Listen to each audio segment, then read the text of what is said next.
கர்த்தருடைய பரிசுத்த நாமத்துக்கு ஸ்தோத்திரம். கர்த்தருடைய கிருபையினால நாம் இந்த ஆதி மாதமும் கடந்து விட்டோம்.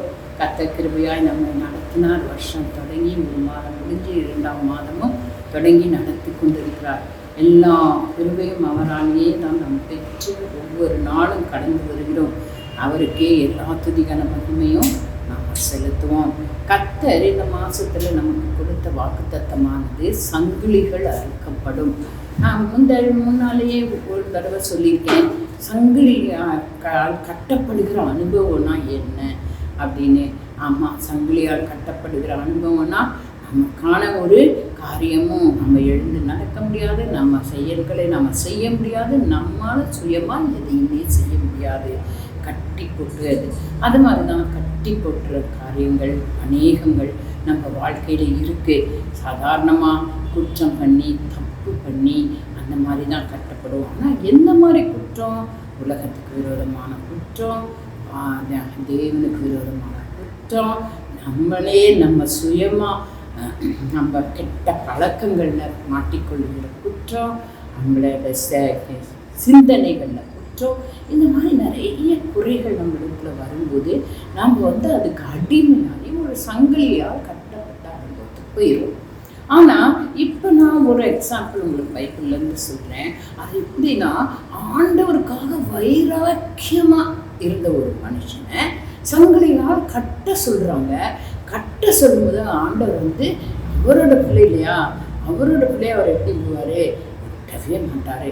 தேவனை நம்பி இருக்கிற, இயேசுவை நம்பி இருக்கிற பிள்ளைகள் ஒரு நாளும் கைவிடப்படாது.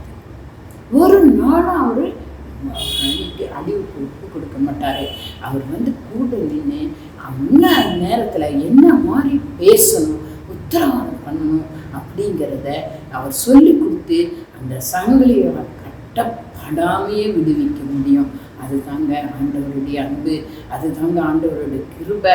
ஆனால் நம்ம தேவனுக்காக, நம்ம இயேசுக்காக வைராக்கியமாக நிற்கணும். அப்போ அவர் நம்மளை விடுவிச்சு காப்பாற்றுவார். அந்த மாதிரிக்கு நான் இந்த பைபிள்லேருந்து உங்களுக்கு ஒரு எக்ஸாம்பிள் சொல்லட்டா? அப்போஸ்தலர் 21:33 வசனம். அப்போஸ்தலர் 21ஆம் அதிகாரம் 33ஆம் வசனம். அப்பொழுது சேனாதிபதி கிட்ட அவனை பிடித்து 2 சங்கிலிகளால் கட்டும்படி சொல்லி, இவன் யார் என்று என்ன செய்தான் என்றும் விசாரித்தான். இந்த வசனத்தை வாசிச்சிங்கன்னா, சேனாதிபதி கட்டில் போட்டான். சேனாதிபதி கட்டில் போட்டால் என்ன செய்யணும்? கீழே இருக்கவங்கலாம் எல்லாம் சேவகர்களாக செய்யணும்.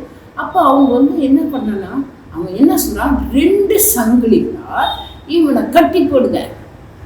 இவன் யாரு, இவன் என்ன தப்பு செய்தான் அப்படின்னு இவனை விசாரிக்கிறான். அப்போ அது ஆறு அந்த சங்கிலிகளால் கட்டப்பட்டவன் யாரு? நம் பவுல் சவுலா இருந்த பவுலா மாறினான். எப்படி மாறினா? ஆண்டவர் அவன் ஆண்டவருக்கு விரோதமாக, ஆண்டவரோட பிள்ளைகளுக்கு விரோதமாக நடந்தப்போ ஆண்டவர் ரொம்ப மனசாபப்பட்டு அவன் ஒரு வழியில் போகும்போது அவனோட கண்ணை போட்டான்.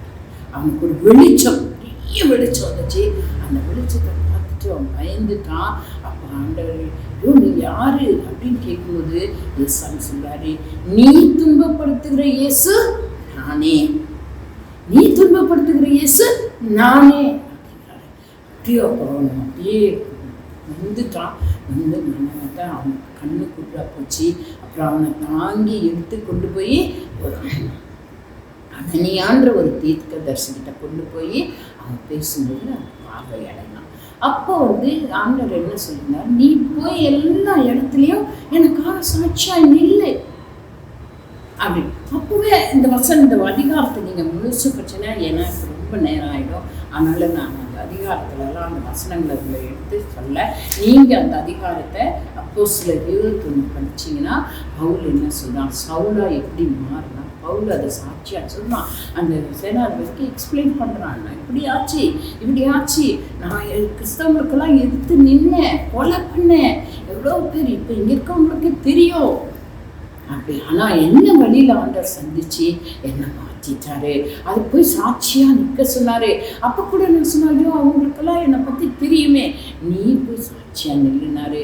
நான் ஆண்டவருக்கு வைராக்கியமாய் அவருடைய நாமத்தை உயர்த்தும்படியாய் நான் வந்திருக்கேன் அப்படின்னு பவுல் சொல்றான். பவுல் அந்த இடத்துல இங்கே ஏன் பவுலை கட்டுனாங்கன்னா, பவுல் இந்த வேர்ட்ஸ் 28 அதே அதிகாரத்தில் வேர்ட்ஸ் 28 பார்த்தீங்கன்னா, இஸ்ரவேலரே உதவி செய்யுங்கள், நம்முடைய ஜனத்திற்கும் வேத பிரமாணத்திற்கும் இந்த ஸ்தலத்துக்கு விரோதமாக எங்கும் எல்லோருக்கும் போதித்து வருகிறவர் இவன் தான். இவனை குறித்து அங்க இருக்கிற இஸ்ரவேல் ஜனங்களெல்லாம் சொல்றாங்க. என்ன சொல்றாங்க? என்ன தப்பு பண்ணா இந்த பவுல், என்ன தப்பு பண்ணான்னு சொல்றாங்க. என்ன சொல்றாங்க? நம்மளோட ஜனத்துக்கு, நம்மளோட வேத பிரமாணத்துக்கு, நாம ஃபாலோ பண்ற வேத பிரமாணத்துக்கு, நம்மளோட இடத்துக்கு, ஸ்தலத்துக்கு எல்லாம் விரோதமா இவன் எல்லா இடத்துலையும் போய் சொல்றான். தேவாலயத்துக்குள்ளே கிரேக்கரை கூட்டி கொண்டு வந்துட்டான். அவங்கள இவங்களுக்கு ஆகாது, ரோமர்களுக்கு எபிரேயர்களுக்கு ஆகாது. ஆனால் கிரேக்கர்களை ஆலயத்துக்குள்ள கூட்டிட்டு வந்துட்டான். இந்த பரிசுத்த ஸ்தலத்தை தீட்டுப்படுத்திட்டான் அப்படின்னு சொல்லி பவுலை குறித்து ஒரு பெரிய லிஸ்ட் வாசிக்கிறாங்க. இந்த குற்றம் பண்ணிட்டான், இந்த தப்பு பண்ணிட்டான் அப்படின்னு. இவன் ஒண்ணுமே பண்ணலை, இவன் வேறுதான் ஒன்னா கிரேக்கரை கொண்டு வந்தான், பண்ணி தீட்டுப்படுத்திட்டான். அதனால இவனை என்ன செஞ்சணும்? கொல்லணும் அப்படின்னு சொன்னதுனாலதான் இப்ப அந்த ராஜா என்ன பண்ணா, சங்கிலிகளால கட்டுப்பட்டு இவனை விசாரிச்சான். விசாரிச்ச அப்புறம் நீங்க அப்போஸ்தலர் 22 அப்போஸ்தலர் 22-25 வரலாம் நீங்க புரிந்து கொள்வீங்க. அவன் கட்டப்பட்டானா இல்லையா, ஆண்டவர் அவனுக்கு எப்படி பேசணும்னு ஆண்டவர் அவனுக்கு ஒரு ஞானத்தை கொடுத்தாரு. அவன் அந்த நேரத்துல அந்த வார்த்தைகளை சொல்லும் போது அவனால சங்கிலிகளால் அவனை கட்டுறதுக்கே பயந்துட்டாங்க. இது வசனம் சொல்லுது, சத்தியம் சொல்லுது. பாருங்களேன், 22 அதிகாரம் 25 வசனம் எடுங்க. அந்தபடி அவர்கள் அவனை வாரினால் அழுந்த கட்டும் போது பவுல் சமீபமாய் நின்று 100 நோக்கி, ரோமனை நியாயம் விசாரிக்கப்படாதவனா இருக்கிற மனுஷனை அடிக்கிறது உங்களுக்கு நியாயமா? நியாயத்தையே நீங்க விசாரிக்கல, என்ன நியாயம்னு விசாரிக்கல. ஒரு ரோமனை ஒரு நியாயம் விசாரிச்சு அவன் அந்த தண்டனைக்கு சரியான ஆளா அப்படின்னு இங்க ஆராய்ஞ்சிட்டு தான் தண்டிக்கணும். ஆனா இப்ப நீங்க என்ன பண்றீங்க? நான் ஒரு ரோமன், எனக்கு நீங்க என்ன என் நியாயத்தை நீங்க விசாரிக்கவே இல்லை. நீங்க நியாயத்தை விசாரிக்காம என்ன இப்ப என்ன செய்றீங்க? அடிக்கிறீங்க. அது நியாயமா? அது கரெக்டா? அப்படின்னு கரெக்டான நேரத்துல கரெக்டான வார்த்தைகளை இயேசு பேச வச்சார். உடனே இவங்களுக்கு கொஞ்சம் பயம் ஆயிடுச்சு. இந்த 100 அதிபதிக்கு பயம் ஆயிடுச்சு. ஏன்னா இவன் ரோமன் சொல்றானே, இவனை நியாயமே விசாரிக்கலையே, நாமளா குற்றப்படுத்திட்டு இவனை கொல்லணும்னு சொல்றோமே அப்படின்னு அவனுக்கு பயம் பிடிச்சிச்சு. உடனே அந்த 100 அதிபதி என்ன பண்றான்? சேனாதிபதி இடத்துல சொல்றான், ஐயோ இவனை தொடுறதுக்கு கேர்ஃபுல்லா இருங்க, ஏன்னா இவன் ரோமன் என்று அவன் சொல்றான். ரோமன் அப்படின்னு சொன்னோன்னா அந்த சேனாதிபதிக்கு பயம் பிடிச்சிச்சு. அந்த சேனாதிபதி என்ன சொன்னான்? அப்பொழுது சேனாதிபதி அந்த வேர்ஸ் 27 வசனம் சொல்லுது, அப்பொழுது சேனாதிபதி பவுலின் இடத்துல நீ ரோமனா எனக்கு சொல் என்றான். அதற்கு அவன் நான் ரோமன் தான் என்றான். அப்போ அவன் பயப்பிடிச்சிச்சு. ரோமன் சொன்னோன்னா சரியான நியாயம் விசாரிக்காம தண்டிக்க போயிட்டுமே, கட்டி போட்டா அவ்வளவுதானே. ஏன்னா அது அவங்க சட்டப்படி தப்பு, அந்த ரோமருடைய சட்டப்படி தப்பு. இப்போ இவங்க கேள்வி கேட்டுருவாங்க, இவங்களை அடைச்சு விட்டுருவாங்க. அதனால உடனே பயந்துட்டாங்க. உடனே இந்த 100 அதிபதி போய் அந்த சேனாதிபதி கிட்ட சொன்ன உடனே அவன் என்ன செய்யறான்? கூப்பிட்டு விசாரிக்கிறான், என்ன நீ ரோமனா அப்படின்னு கேட்குறான். ஆமா நான் ரோமன் தான். அடுத்த வசனங்களை நீங்க வாசிச்சீங்கன்னா உங்களுக்கு தெரியும். நாங்கெல்லாம் நீ இப்படி சுலபமா ரோமன்னா நாங்களாம் இதையே வேற பெற்ற இந்த தகுதியை நாங்க எவ்வளவு கஷ்டப்பட்டு வாங்கணும் அப்படின்னு அது ஒரு பெருமை. அந்த ரோமன்றது ஒரு பெரிய காரியம்.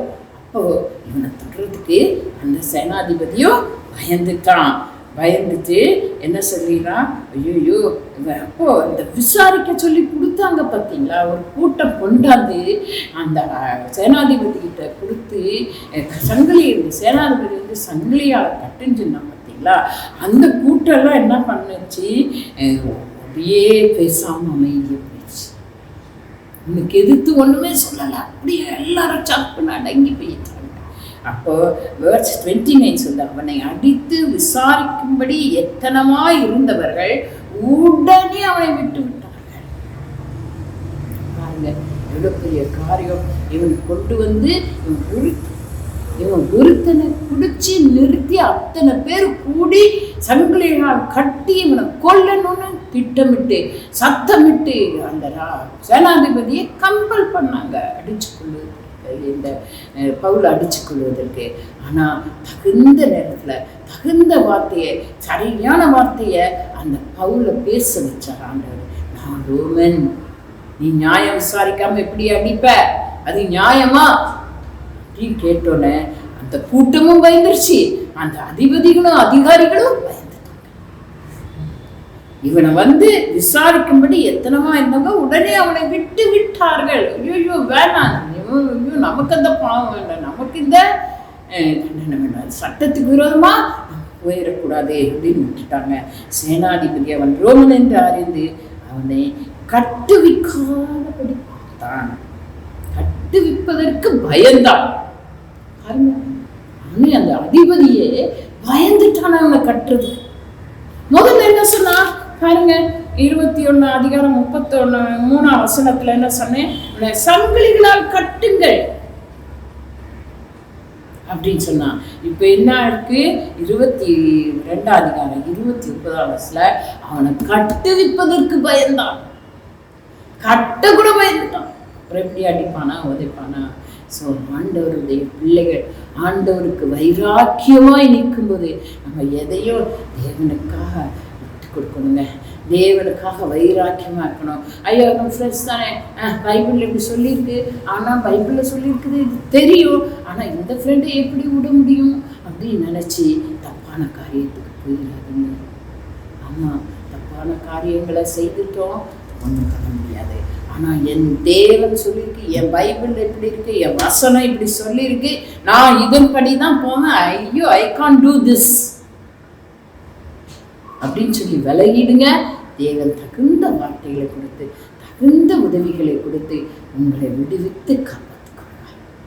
உன்னை அடிக்க வந்தவனோ, உன்னை பொய் சாட்சி சொல்ல வந்தவனோ, உன்னை குற்றப்படுத்தவனோ யாருமே ஜெயிக்க முடியாது.